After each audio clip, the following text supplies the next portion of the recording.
Nous avons décidé à la coalition de permettre au processus d'arriver à son cours. Il n'y a plus que 5 ou 6 mois à attendre et que nous allions profiter de cette période pour que nous soyons capables d'aider, préparer l'avenir de notre pays. Donc d'ici le 7 février, M. Saint-Cyr devra lui-même céder la place. Donc nous allons profiter activement de période ça pour nous capables d'une coalition main propre pour le développement national, venir avec des propositions et des solutions pour nous capables d'aider le pays. Pour le moment, nous devons d'abord gérer le conjoncturel. Le conjoncturel dans s'allier, c'est que premièrement, nous demander qu'il y ait une coalition de toutes les forces vives de la nation pour contrer les bandits, pour contrer les gangs et combattre l'insécurité.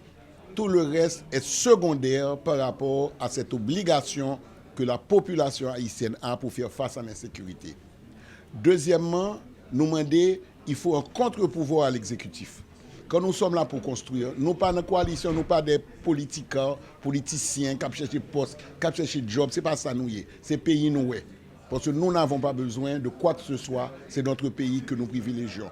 Ça veut dire que nous demandons un contre-pouvoir qui est composé d'éléments de la société civile, des avocats, de juges, de socioprofessionnels, de l'université, pour contrôler les actions du pouvoir. Parce que si vous ne contrôlez les actions, ou pas prendre aucun côté, vous comprenez, nous pouvons arriver dans des exactions encore plus graves. Et troisièmement, nous demandons tout que sérieusement nous préparons les élections pour voir dans quelle mesure, le 7 février, nous ayons une nouvelle ouverture pour Haïti. Nous ne croyons pas à des transitions qui ne se terminent jamais. Je crois que nous sommes tous là sur le même bateau. Nous en avons marre.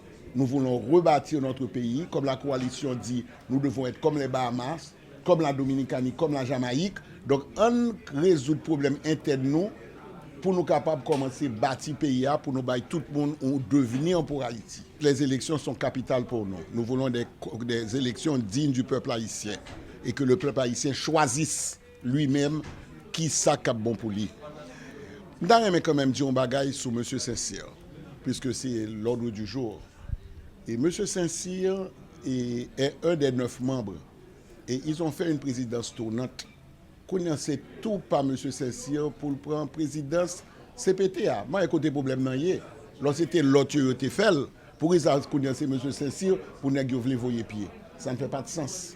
Encore ces chaos qu'ils ont besoin de mettre dans le pays et désordre de mettre dans le pays, c'est zizanie qu'ils ont essayé de mettre dans le pays. Ils ont eu tous leur tour, maintenant le deuxième arrive, qu'on lui donne son tour à lui. Et deuxièmement, M. Saint-Cyr représente la société civile.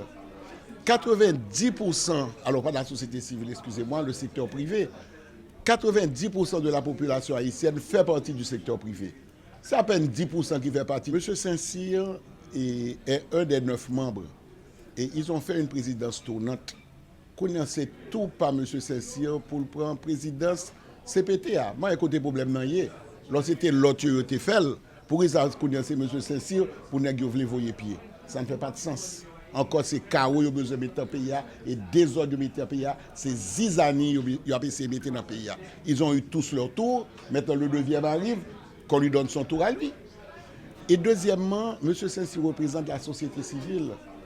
90%, alors pas la société civile, excusez-moi, le secteur privé, 90% de la population haïtienne fait partie du secteur privé. C'est à peine 10% qui fait partie du secteur public. Donc le fait que moi je vois M. Saint-Cyr là, je suis fier parce que M. Saint-Cyr c'est le secteur privé, vous êtes les journalistes du secteur privé, vous n'êtes pas le secteur public.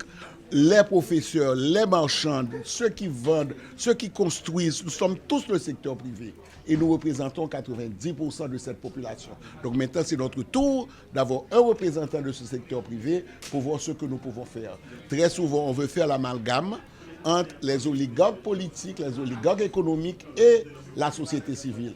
Moi, je suis la société civile et vous êtes la société civile. Donc, c'est la première fois que nous avons chance pour la société civile, qui est 90% de la population, capable de dire un mot dans les affaires de l'État. On a eu 8 prédécesseurs à M. Saint-Cyr qui étaient plutôt dans le secteur politique et le secteur public. Qui ça y a baillé?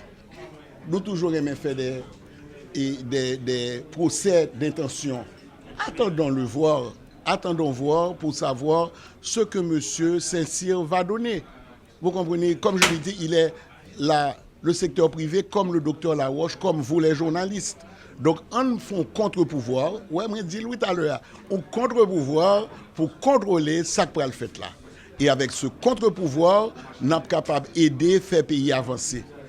Donc, moi-même, catégorique, et nous devons faire jouer la stabilité, nous devons faire jouer en tant qu'hommes et femmes d'État les intérêts premiers du pays qui est d'aller vers les élections. Et nous ne sommes pas là pour collaborer avec quelqu'un, nous sommes là pour construire notre pays et son avenir. Donc, quel que soit, puisque nous, je nous tape dit tout à l'heure, nous ne pouvons pas jeter CPTA. Nous ne pouvons pas jeter, qu'est-ce qui est capable de jeter? Donc, si nous ne pouvons pas jeter, c'est collaborer pour capable passer à l'autre étape qui sont